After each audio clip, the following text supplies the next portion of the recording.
And welcome to WGBS TV Live, brought to you by SupermanHomepage.com, the #1 Superman fan site in the world. In this, our August 7th, 2018 show, we're going to be covering a range of topics, including Warner Brothers supposedly having a Supergirl movie in development. We're going to be talking about the Death of Superman movie, and we're also going to be taking your questions and comments on any particular Superman topic you would like to discuss. And to let you know how all that works, let me introduce you to my co-host, Mr. Michael Bailey. Hey, Mike. Yeah, going well, thanks, mate.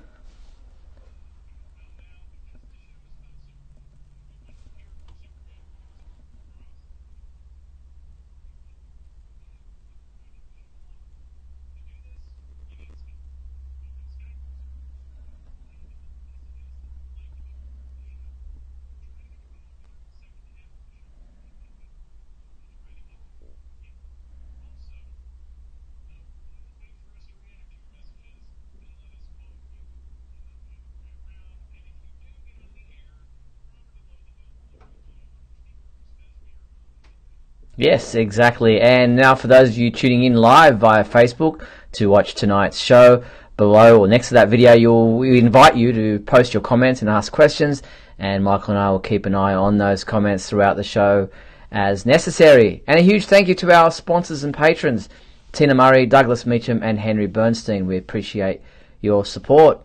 Well, Michael, you've got the sweltering heat there and having air conditioning troubles. And as you can see, I'm rugged up here in the middle of winter, so it's just one extreme to the other.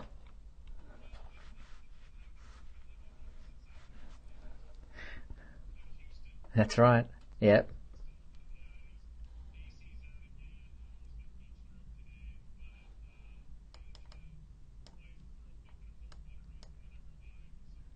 Okay. It seems like we're having issues with the Skype sound again. So technology being the way it is. Yeah,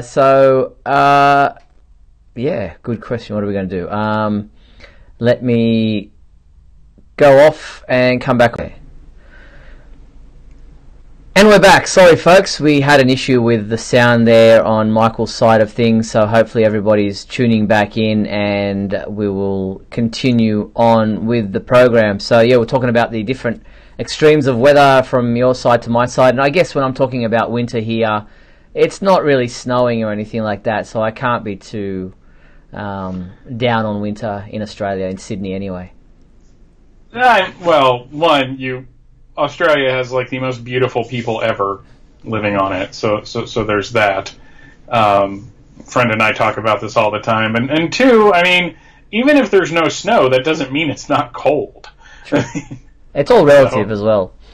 Mm-hmm. What you're used to. Absolutely. All right. Well, as people start to get back onto the video, the live video on Facebook, we'll push through and start with our movie topics as we like to do. And the first topic off the rank is this news that, according to Deadline, Warner Brothers is developing a Supergirl movie with Oren Uziel on board to pen the script.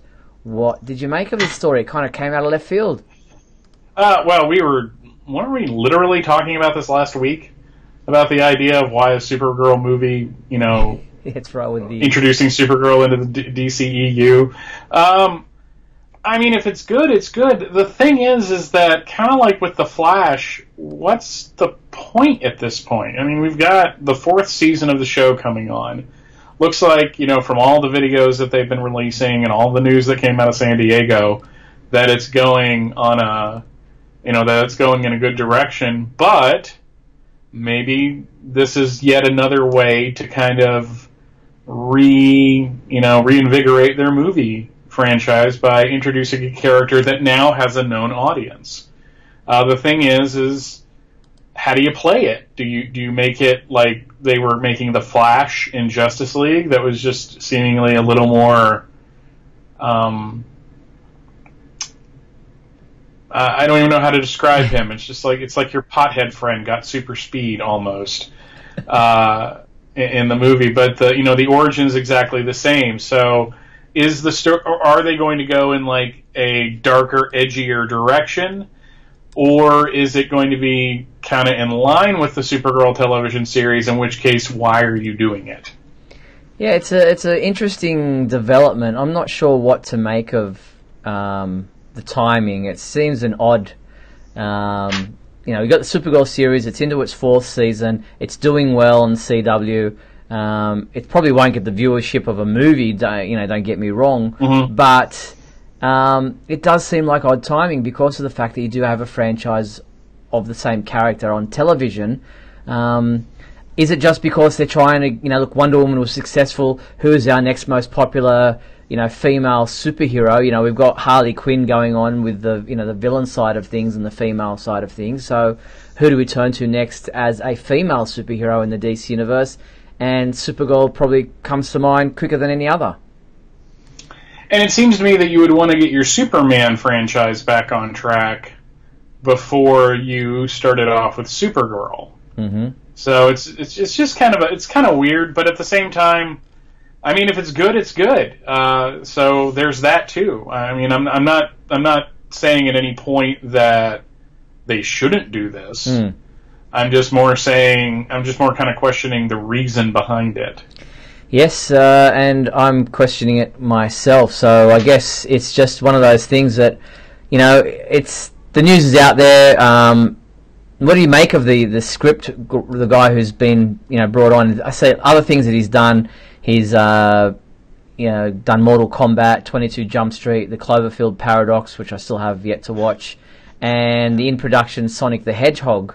It doesn't seem like a really big name in script writing. Well, I'm really not that familiar with script writers to begin with, so there's that. But if it is when you say Mortal Kombat, do you mean like the 1995 Mortal Kombat movie? I don't know. I just looked at the list of. I didn't really go to IMDb to see what. I just quoted one of the articles that from Deadline to say what he'd done. Yeah, I'm not sure if it's that far back. No, that's. I mean, it's a lineup that says that he's dabbled in a lot of different genres, so that might actually be a good thing. I mean, if you're talking about somebody that did, the Cloverfield Paradox, which was, from what I understand, a very good kind of alien invasion horror film, to 22 Jump Street, which is kind of, silly comedy stuff, to Sonic the Hedgehog, which is an adaptation of a video game. So it's just like, when you look at all that together, it's like, well, maybe this is the guy for the job. Yeah, well, it will be interesting to see. It's early to stages. There's no director on board. There's no casting has been done yet. So it's just very, very early stages in development. So watch this space, as they say. But I think we kind of touched on this last week. Correct me if I'm wrong, but they're also set to announce a Super Pets movie is in the works. I don't know if we talked about this last week, but it is the most adorable announcement that I've heard in quite some time. I guess if DC is really trying to expand and touch on all of their properties and get heck, Ace was in the Death of Superman movie at the very end. So, but you also had Crypto the Superdog 12 years ago as a children's animated show. And heck, why not? I mean, seriously, why not? Yeah, well, I mean, there's been a many animated. Well, I don't even know if this will be animated. There have been many movies about animals in the last 10, 20 years, even longer. And the way they're able to do them these days with the animals being able to talk, with the mouths moving to the voices with the live action stuff. I mean, it could, very well be a live action Super Pets film that could, be along those lines, but with some special effects to have them flying and doing super deeds and things like that. That could be quite a good kids movie. It would get a lot of eyes and in front of the screen for something along those lines. I don't think it would be animated. That would probably just another animated movie, but it could well be that. But I'd like to see, if they're going to do a Super Pets movie, I'd like to see them do a live action version. like a Beverly Hills Chihuahua. Yeah, that kind of thing. Yes, exactly. But with a better story. You know what? I'd be down. I'd really be down for either. But if they could pull off like one of those real people interacting with them, like having like little kids like being with them, that might actually be a more successful movie. Yeah. Yeah, well, we'll have to wait and see. Again, this is one that's hasn't actually officially been announced yet. It's in development. It's something that's again from Collider.com. So another one that we keep hearing about. We're just waiting for the official announcement to come from Warner Brothers Pictures at this point in time. But I'm all for these movies, Supergirl, Super Pets, whatever you want to do. Let's keep getting these characters in front of new viewers so that new generations of fans can pick up on these characters and hopefully come across to the comic books and all that kind of stuff. Yeah, 100% agreed on that. All right, well, animated movie that is out now and was released this week on Blu-ray and DVD, actually as of today, August 7th. The Death of Superman is on Blu-ray and DVD now. It was already released digitally a couple of weeks ago. Michael, you have your hands on the Blu-ray right there in front of you, and we'll be publishing your review of that Blu-ray within not long after this show is concluded. Without giving away too much of your review, your initial thoughts on the movie? I loved this movie. From beginning to end, I write in my review, and it doesn't really give anything away, that I sometimes get irked when reviewers like compare a new version of something to an old version of something and kind of denigrate that old version. But as much as I liked Superman Doomsday when it came out, which you can I wrote a review back then. I realized that today as I was looking through all the stuff I've written for the homepage, just to make sure that I had. As much as I liked that was a take on Superman fighting Doomsday. This was more closely adapting the comic books. I mean, it doesn't do a direct adaptation. It's very much set in the Justice League War universe. They do address Superman and Wonder Woman's relationship as it kind of relates to him dating Lois in the movie. Mm-hmm. But there is a scene at the end of this that is right out of Funeral for a Friend. Literally, the dialogue is right out of Funeral for a Friend. And if I wasn't at work, I probably would have busted out crying. Because this is an extremely emotional film. It's got a lot of action, don't get me wrong. And it is not for kids. I mean, Doomsday's first act is to literally pulp someone's head. And it's violent, and the action is frenetic, it's very good. Maggie Sawyer says a bad word at the beginning of the movie, but if you're looking for a solid take in animated form of what they did in the comics, there are so many things that I'm like, oh, that's like that. Oh, that's like when they did that. Oh, wow, I love how they structured this. Oh, look at what he's doing. It's kind of like what he did right at the beginning of the battle in in like an Adventures of Superman. It was just, there's so much to love about it. I cannot recommend this movie enough. Yeah, I've seen it in a digital format, and absolutely loved it. It was very emotional. It hit all the right beats. Yes, it's set in the animated universe continuity that they've already established, where Superman and Wonder Woman had dated. The costume is of that from that continuity, but they've just brought in all the best bits, all the great story beats, and they've just made it work. As I said, they made it emotional. You really felt for these characters.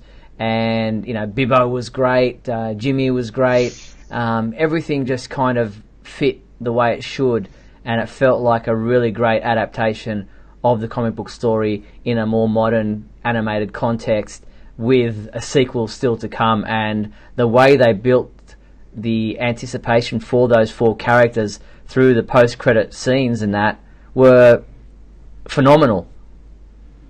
well, not only that, the way they layered everything into the beginning of the movie. I was just like, wow, they are the economy of see another character that once they said the name and the name of the ship, I was just like, ah, because it was just like they're naming things directly from the comics, which is just, to me, you can't get better than that. And you know, there was a hint of another character, and what he does in the post-credit sequences as he's leaving, where he's leaving, I'm just like, oh yeah, everything about this is great. So they don't have to spend a lot of time in the next film introducing the characters now. We can kind of jump right into it. Yep, exactly. There's a question, who voiced Bibbo in The Death of Superman? Is it on there at all? Give me a second, because I can find it really easy. I did not recognize the name of the actor. I kind of wish I could have thrown my hat into that voiceover ring, but, you know. Yeah, we would all love to be involved. Just because Bibbo is one of my favorite characters. But the guy they got to do his voice, though, I thought he was pretty dead on perfect with it. Yeah. And his name, I have it right here, Charles Halford. Okay. Who actually looks like a better looking version of me. So it's has he done anything before? Yeah, this dude's got like long hair and a beard, and God, he was born on February 28th. This is really creepy. Looks like he's done like a lot of voiceover work and episodic television. Okay. He was Gorilla Grodd in Injustice 2. Okay. He was Jem. This dude was Jem, son of Saturn, in that episode of Supergirl. Okay, there you go. So, okay, there you go. He's got some cool. chops. And when we were quickly talking about some of these voice actors, we know now that Gotham star Cameron Monaghan will be voicing Superboy in the Reign of the Superman sequel to this. We already know that Jerry O'Connell, who does the voice of Superman and Clark Kent in The Death of Superman, will also be providing the voice of Cyborg Superman in the sequel. And Cress Williams will be coming back to voice the role of John Henry Irons, aka the Man of Steel, in the Reign of the Superman. But we don't yet know, unless I haven't heard of it, who the Eradicator voice will be done by at this point in time. I think it might have been touched on in that, like, you know, their 10-minute preview sizzle reel thing they always put on these. But man, looking at that like preview of it, yeah, the costumes aren't like a 100% adaptation, but Superboy's got the leather jacket, and it's just like, that's all I needed. I mean, it's seriously all I wanted. I was just like, if you get that right, if that is something you do, then that to me says that you have gone back to that story. I mean, it was a complaint back in 2007, and we continued to complain about it through the course of the last decade or so, that one of the only real down points to Superman Doomsday is that you didn't have the follow-up. You didn't have the Reign. They didn't bring in these characters. That's right. And at the time, they were all like, well, you know, that's really complicated, and we only had 80 minutes. And this time's like, no, the Death of Superman is like printing money. Did you see that there's a issue that was like right in line with Adventures 498, and the Bloodlines annuals are in it? Okay. So that's yes, I will be buying it. Yeah. How many will this make? This will be the third omnibus that I have bought. And how many trades and hardcovers? Okay, so now you're just wanting me to sound like a crazy person. To be fair, they're all different printings. I mean, one of my Death of Superman trades is the Platinum edition that they gave to retailers, that a friend gave me. And another's a hardcover from the UK. And another is the hardcover with the Blu-ray, because I didn't want to... It's one, I got a nice hardcover of the Death of Superman, and two, I didn't have to buy like the Blu-ray when it came out, so of Superman Doomsday. So probably about 10, 11, nice. Counting all the books. Very cool. Yeah. Very cool. This is a cry for help. All right. Well, Warner Brothers in celebration of the fact that the Blu-ray and DVD are available today, released the following clip from the fight between Superman and Doomsday. If you haven't seen the film yet, or you're thinking about watching the DVD or buying the DVD or the Blu-ray, this might get you over the line. Check this out.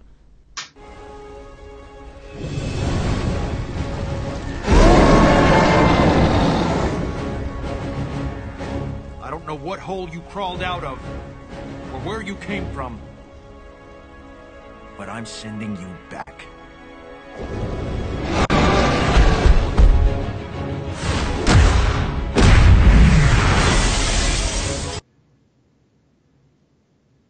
That is the clip. They also released another clip on the DC YouTube channel showing Wonder Woman and Superman bantering back and forth about code names and such while she's fighting Cheetah. So check this one out as well.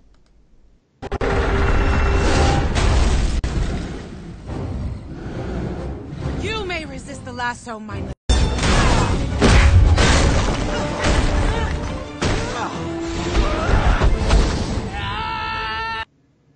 Sorry, that wasn't the clip that was Wonder Woman fighting Doomsday. But if you check our website, there is another one called Code Names, where Wonder Woman is fighting Cheetah, and they're talking about her, Superman saying, "Why don't call me Clark, call me Superman?" And she's like, "But you just call me Diana." He goes, "Yeah, but that's what you want to be called." So it's a really good clip. So check that out. There is, and again, this isn't a spoiler, but there is a moment in the film, because this is kind of like their New 52 animated version, contemporary versions of the character. Like, in the Wonder Woman movie, her hair's down. Like, in Justice League, her hair is, it's got the tiara, but it's down. So now I'm wondering if they're trying to play into that. Yeah, no, it's interesting what some of their choices were in the decisions that have been made in this animated film. Alright, well that's where things are at with the Death of Superman animated movie out today, Blu-ray and DVD. If you're going to buy it and you haven't done so yet, then please think about doing it through the links on our website, through Amazon, so we get kickbacks on that. Alright, well looking at elsewhere in the world of movies, as promised, the director of the Mission Impossible Fallout film, Christopher McQuarrie, did say that he would be going into more detail about the ins and outs of what happened with Henry Cavill's moustache, not being able to shave it and all that, who was to blame and all that. And the podcast with Empire Magazine, where he goes into detail there, is out now, and it's available to listen to on our website.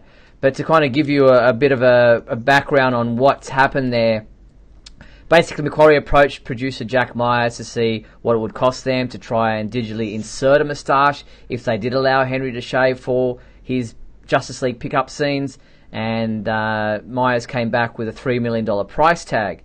Then, so McQuarrie offered Warner Brothers that he would shut down the Mission Impossible Fallout shooting for 3 weeks, along with a $3 million compensation from them, which would allow Henry Cavill to grow back to the moustache to a point where, they would only have to do minimal CGI to kind of flesh it out a bit, or hair it out a bit, as the case may be. And then when Paramount caught wind of this compromise, they said, "No way, what are we doing this for?" So they axed the idea and forced Warner Brothers to have to do what they did with digitally removing the moustache completely. So don't blame Chris McQuarrie. Don't blame Jack Myers, the producer of Mission Impossible. If you want to blame anyone, I guess point the finger at Paramount for squashing that plan, and then I guess blame Warner Brothers for doing a dodgy job on it. Yeah, not that I have a particular dog in this race, because frankly it's just, I think we need to move past it. Yeah. People are way too focused on it. But at the same time, Warner Brothers is the one that wanted to do the reshoots. And I can see Paramount's deal here. Why should they shut down their production and set themselves back for a rival company, wanting to fix the problems that they see? So it's like, I get them totally. I mean, it's a terrible situation overall because some of that CGI work, when you watch it now, it isn't all that good. But if I was Paramount, why would I say, yeah, sure, we'll shut down for 3 weeks. It'll cost millions of dollars, but we'll just let this go just so he can go off and be Superman. The interesting thing, is that the timing of this and how things just don't fall into place was like a couple of weeks later or a month later, they had to go into a shutdown on the Mission Impossible Fallout film because of Tom Cruise breaking his ankle, and so things went into hiatus, and it just things didn't work out. Of course, if that hadn't happened and Henry would have been free to do that, then it would have all worked out. But the timing just didn't happen. It's just one of those things that things didn't fall into place the way when you look back in hindsight, you think, oh wow, if they'd only waited this, who knows? Yeah, it's almost like, why couldn't he break his ankle 3 weeks later? So anyway, that is what it is, and you just have to, that's the way movies work. That's what happens these days. But talking about Henry Cavill, Yahoo Movies asked both he and Zachary Levi, who plays Shazam in the upcoming film, who would win in a battle. It's one of those things that people always want to ask about, and they even throw Batman into the mix. So here's a bit of a video of that little bit of a questionnaire there about Superman versus Shazam, or Captain Marvel, if you want to go that way. Batman has a chance because Shazam and Superman are going to focus on each other, and that's when Batman gets all his sneaky stuff in, which is allegedly, sort of comic book lore-wise, Superman's weakness, or he's at least more vulnerable to it than other things. Right. Your phone's charged. Your phone's charged. The hell? That's a fun idea because Superman isn't going to just be beating up Shazam. He's not. And Shazam is basically a big kid. Oh, hey, what's up? I'm a superhero. So he's not going to be beating up Superman. He's a huge fan of Superman, for one. I think we're Team Shazam, right? Yeah. Team Shazam. So. That makes sense. I was hoping we'd all put it. Never mind. But Supes is serious quick. I think it's whoever gets the jump on the other. Yeah. So it's situational. You're not going to pick a dog in this fight. Superman doesn't pick dogs. Superman doesn't pick dogs. So that's the debate either way. I guess the whole magic thing for Shazam is always a sticking point when people discuss the two going head to head. Yeah, I mean that's been a legal fight back in the 40s. Yeah, that's right. That stretched into the 50s. They had that Captain Thunder issue before Shazam was brought into the DC universe. You had that Justice League thing where they're flying against each other. My personal favorite is Superman, Batman, Public Enemies, where they have their fight and then something really cool happens. So, but I like that Henry's playing it cool and being like, yeah, they wouldn't fight. You cut to Zachary Levi and he's just like, no, Team Shazam all the way, baby. I love the Kingdom Come battle there and the way that pans out. So anyway, that's one of those age-old debates that always comes around, and especially now that Shazam or Captain Marvel is on everyone's lips as far as the trailer and the new movie coming out. That's one of those questions. And will Superman show up in that film as a cameo? It's one of those ones we keep wondering about and we won't know about until the film comes out next year. So let's wait and see. Alright, we're going to take a quick break. We're at the halfway point of tonight's program. We've got Supergirl stuff to discuss and casting announcements on that side of things. So we'll be back right after these messages.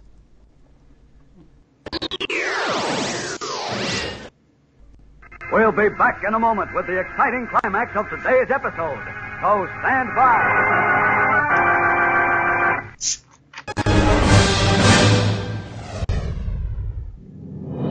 Look, up in the sky. It's a bird. It's a plane. No, it's SupermanHomepage.com, the #1 Superman fan site in the world. SupermanHomepage.com, covering the world of Superman from the 1930s to today. News, reviews, rumors, and reports. SupermanHomepage.com for all your Superman comics, TV shows, movies, cartoons, radio shows, and more. Everything you ever wanted to know about the Man of Steel and more. SupermanHomepage.com.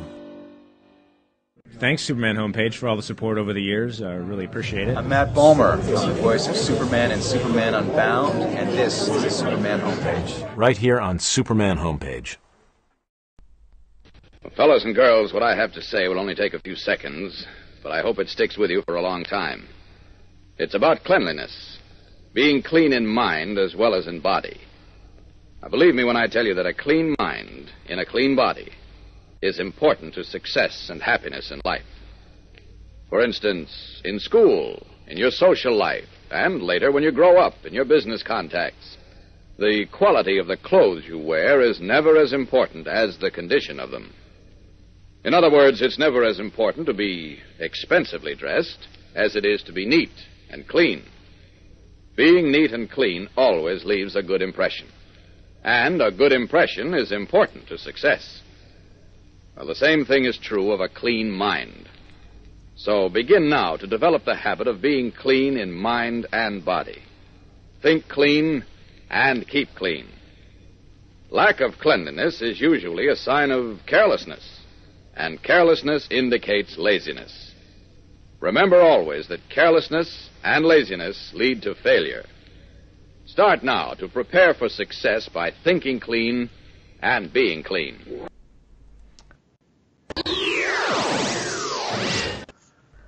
Wise words there from Superman.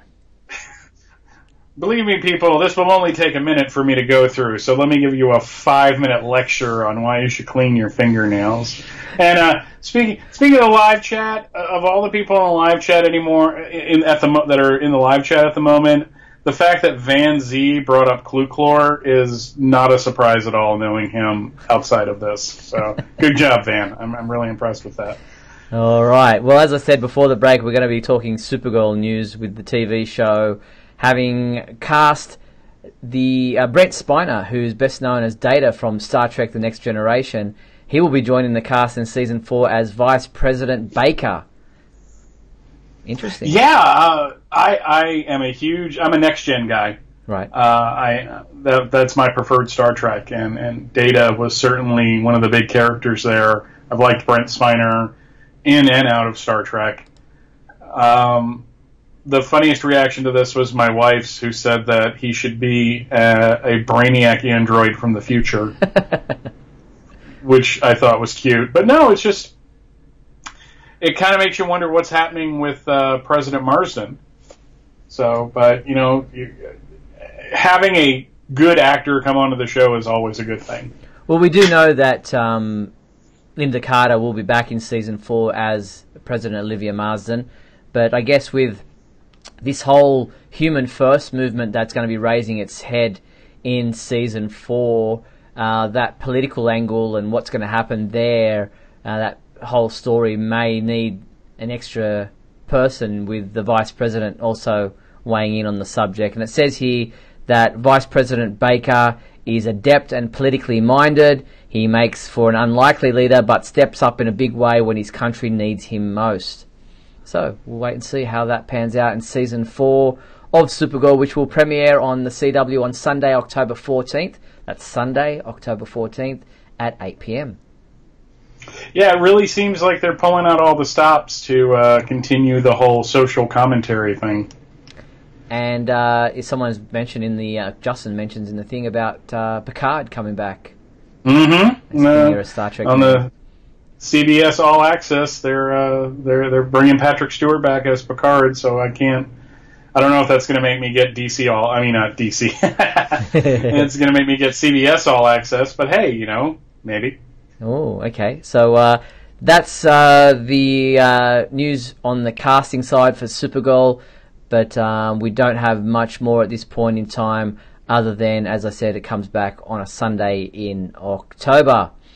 All right, well, let's move into the comic book side of things, and the second issues of the Walmart 100-page Giants should be in stores now. They've been a bit slow coming into onto shelves there. I believe it was supposed to be the first week of August, which could start on the Wednesday, depending if you're doing a comic book side of things. So they may be out today or tomorrow in your Walmart. Have a look. Michael, you'll tell me that they have restocked the first issues, which came out a month ago. So if you missed out on those, then the first issues are back in stock at Walmart stores across the USA as well.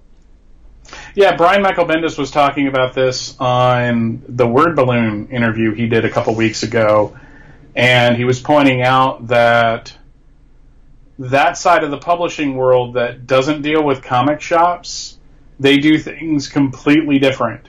When an issue sells out, they order more. When the first issue sells well, they print even more of the second issue. It's a completely different publishing structure than your standard comic book. So it's got a better chance to be out there and have people find it. And, it's just like we were talking about a couple weeks ago. This could lead to them putting them in other stores. They're just kind of like, testing the waters at this point. Yeah, well, this is the cover of the Superman #2 100-page Giant, so the second issue that'll be out in Walmart stores. Also, there will be the second Justice League comic book or Giant out at the same time, and then later in the month there'll be the Batman one and this Teen Titans one with Superboy Connor on the cover. So look for those in your Walmart stores now, this week sometime, and then later in the month the Batman and Teen Titans one will also be available. And for those asking, will they be available in other countries? I don't know. I think this is a special arrangement only with Walmart in the USA. Who knows? Maybe we don't have Walmart here in Australia, but maybe similar stores like Kmart here or some of the other department stores may have some kind of an affiliation and be able to acquire them. Don't know at this point in time. And nice to see my brother Jeff listening in live at the moment. Hi, Jeff. So that's the Walmart comic books. They're in stores at the moment or this week sometime. So get to those. All right. Well, we mentioned this kind of, I think, last week quickly, but the digital first miniseries of The Death of Superman Part 1 is out now. It's a downloadable comic book that you can get from Comixology, Google Play, the Kindle Store, iBooks, ReadDC.com, the DC Comics app, all those kinds of places. I guess untold stories, if you like, that is being written by Louise Simonson and being drawn by different people. Kat Staggs is the artist on this first digital issue. I really liked it.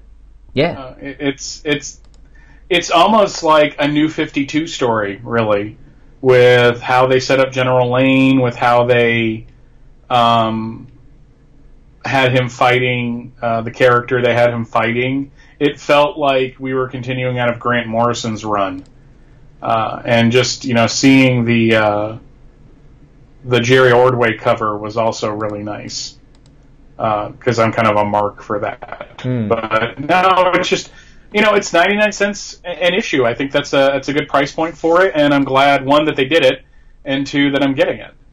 And as you can see from the pages that we're showing at the moment from this digital issue, the story that they tell in this is about Superman being too late to arrive to the destruction of that NASA space flight, which had Hank Henshaw, Terry Henshaw, and the other astronauts killed in space. Well, we think he retrieves Terry's body, but he couldn't find Hank's body, and we do know, obviously, as fans, that Hank Henshaw comes back to be Cyborg Superman.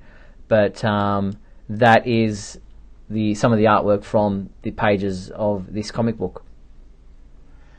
Come on, we all know that Hank Henshaw is the head of the DEO, or until the last episode of season 3. Yeah. So that is the digital comic book for Death of Superman Part 1. It's a 12-part series released weekly, so issue 2 will be out this week. Of course, that one was released last week. All right, so moving on from that, and still on comic books, the first issue of The Adventures of the Super Sons series, a 12-part series, was released this past week, and our reviewer, Keith Summerer, gave it a 5 out of 5, saying this book has become one of my favourite series, not just from DC, but in general as a whole, and with Peter J. Tomasi at the writing helm, this book is pure gold. Did you get a chance to read it, Michael? I'm not following it. I may get like the digital version when it is released like in trade paperback. But I've just scaled back on a lot of my reading. So if it's not like a straight up Superman book, but I have so many friends that are fans of Jonathan that are just ecstatic that this book that this series is back. So I think they definitely, when they announced that Super Sons and Supergirl was going to be canceled, there was kind of an outcry. But now, in very short order, we have Adventures of the Super Sons going out right now, and we've got a Supergirl series coming up soon. So it's not like these characters are being forgotten. No, they're not. And speaking of the Supergirl comic book, it is back this week. And let's have a look at the comic books that are out this week. We have the digital Injustice 2 Chapter 70 out this week, and that series and as a whole is coming to a conclusion very soon. There's only a couple of issues, digital issues left. We have Justice League number 2 second printing available. They always do like a red version of the cover, original cover. Obviously it's sold out, so a second printing of Justice League number 2 is available this week. Supergirl number 21, yes, the comic book is back after a couple of months hiatus. The book is back, and we have a new writer on board, and we'll talk about that in a second, but it's also available in a blank variant cover, and this variant cover with Crypto and Supergirl getting friendly.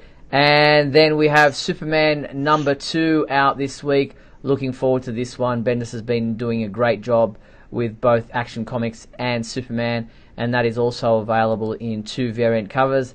This one of Superman speeding faster than a speeding bullet, saving Lois, and then this watercolor kind of version that is also available, and that is the comic books available this week for comic book readers. Those are some amazing covers. That Phantom Zone Population Earth cover, kind of begs you to read it. Yeah, I'm really looking forward to seeing what's happening with it. What they do with the new Supergirl series. Well, when I say series, it's still number 21. It's continuing on, but the new direction that they're going to be taking the Supergirl series in. And Mark Andreyko, who is the writer coming on board that series, did an interview with hercape.com where he says some really good things and interesting things about the direction he's taking Supergirl, his thoughts about what's come before and where he thinks stories should be going with Kara and her adventures. Yeah, and more than that, it's from what I'm understanding is that there are going to be different series, Supergirl being one of them, that are playing with things that Bendis introduced in Man of Steel. So one of the characters that we saw in that Council of Space People, which is their official designation, I believe, where they were talking about what to do with Krypton, one of those characters is something that Supergirl is going to be dealing with. So it's unlike the last kind of run around where Supergirl was pretty much, when I was reading it, she was mostly on her own. Yeah. She was, they were doing comic book version of the television series, where now they're putting her on a bigger playing field, and maybe that'll be better for her. Yeah. And Draco is a writer I like, or at least I've liked what I've seen of his writing. So, again, this is something I'll be catching in trade, but I'll definitely be catching it. Okay. So that is Supergirl, and as people are commenting in the Facebook feed, yes, Nuclear Man makes an appearance in Superman #2 out this week, and our review of this comic book will be going up early in the morning, say 9 a.m. Eastern Time for US people. So Adam DeChannel has submitted his review, and that will be published in the morning when the comic book goes on sale. And yes, he says Nuclear Man pretty much steals the show in this issue. Well, as the president and sole member of the committee to defend Superman 4 against all reason, I approve of this. And yeah, people are going, oh no, Superman 4, the Quest for Peace, bad film. Don't necessarily relate what you think of that film to what will be done in this comic book. It's just like saying, oh no, the Phantom Zone in the movies and the Phantom Zone in the comic books. Or you just read it before you judge it. Yeah, absolutely.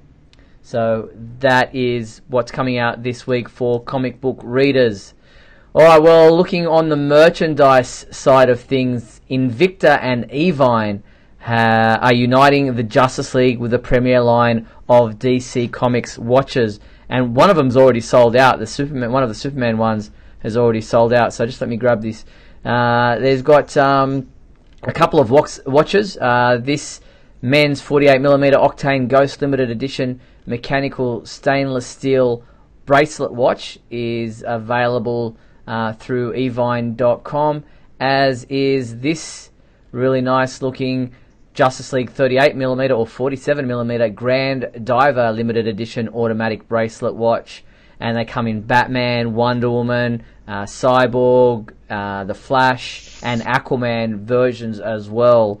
And you can head to our website to check out those. And there was another one, a Superman Coalition Forces Limited Edition automatic bracelet watch, which is already sold out before they even announced this line was available. So someone got wind of them, but they are only limited to a number of 4,000 each.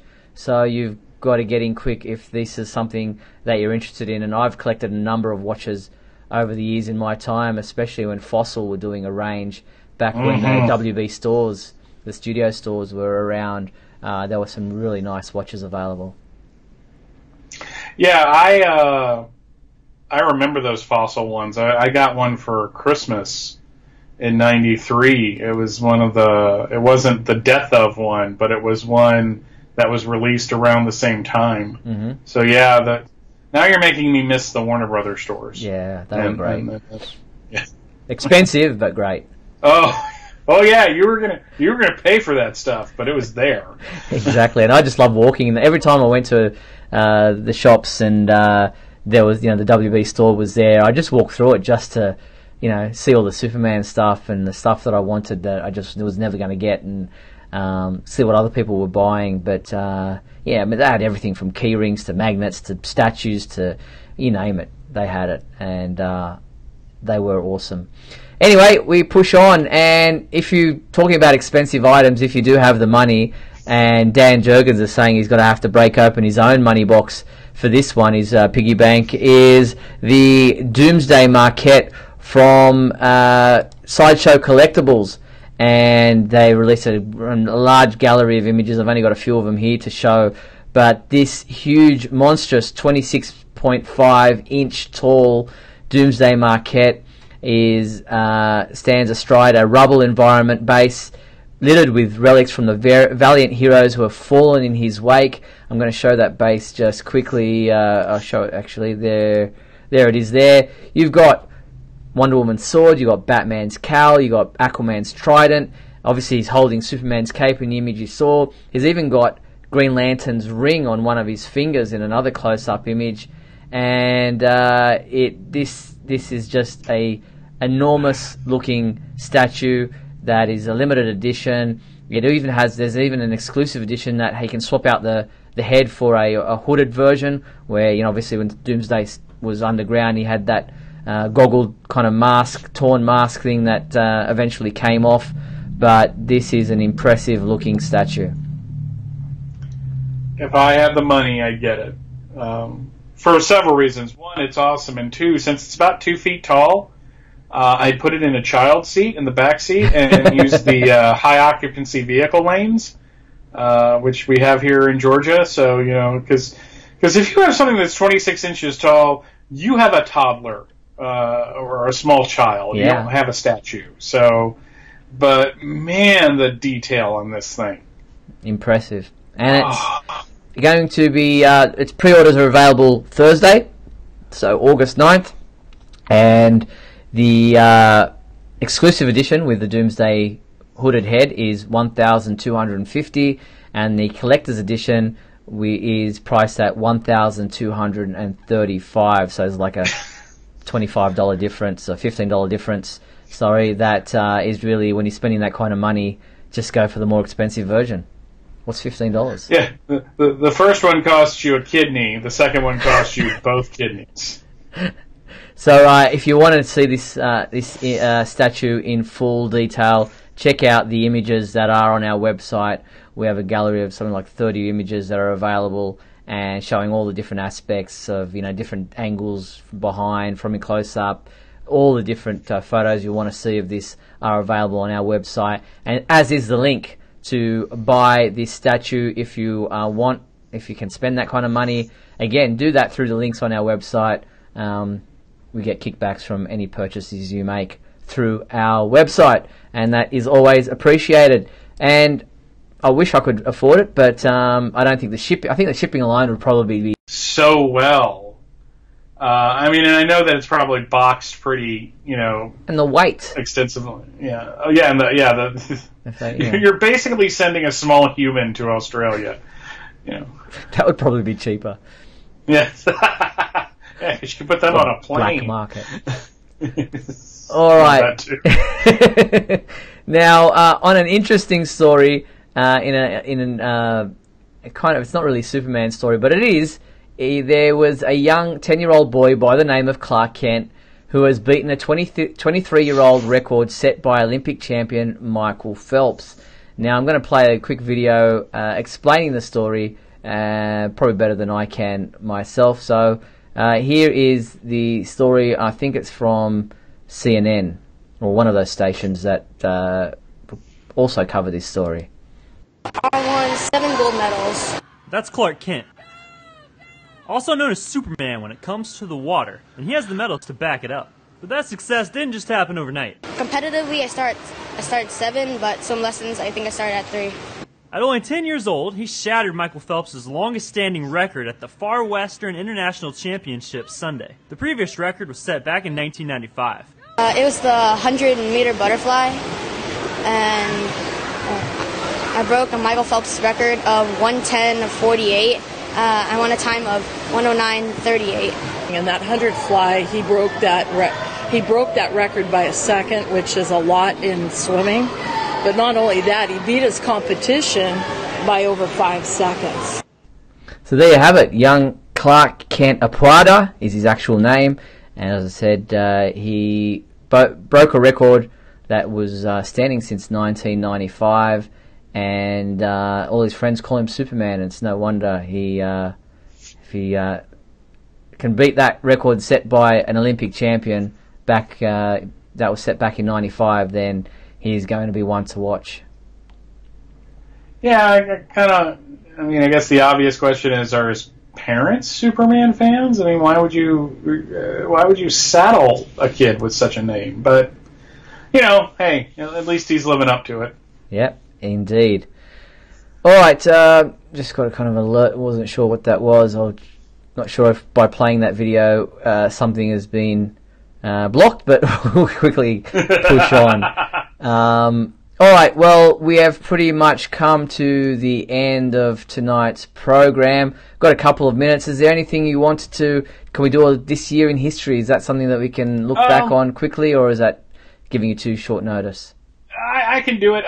Just to kind of talk to Justin in the chat. He says I never saw a pool in Smallville. Then he is obviously forgetting the episode where Lana was like lost her inhibitions and was swimming. Yeah, so there was a flower, wasn't it? A flower of some kind.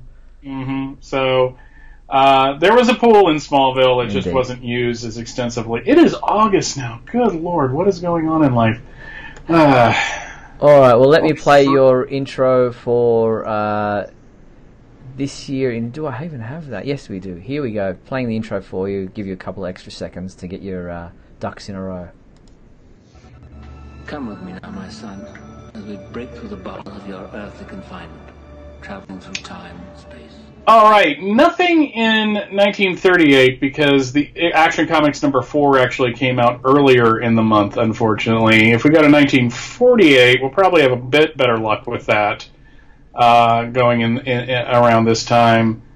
And yes, Action Comics number 125 came out this month, 70 years ago. Wow. With going to 1958 real quick, since this is a little different than I usually do it. Let me close you out, or at least the preview image of you at the corner of my computer.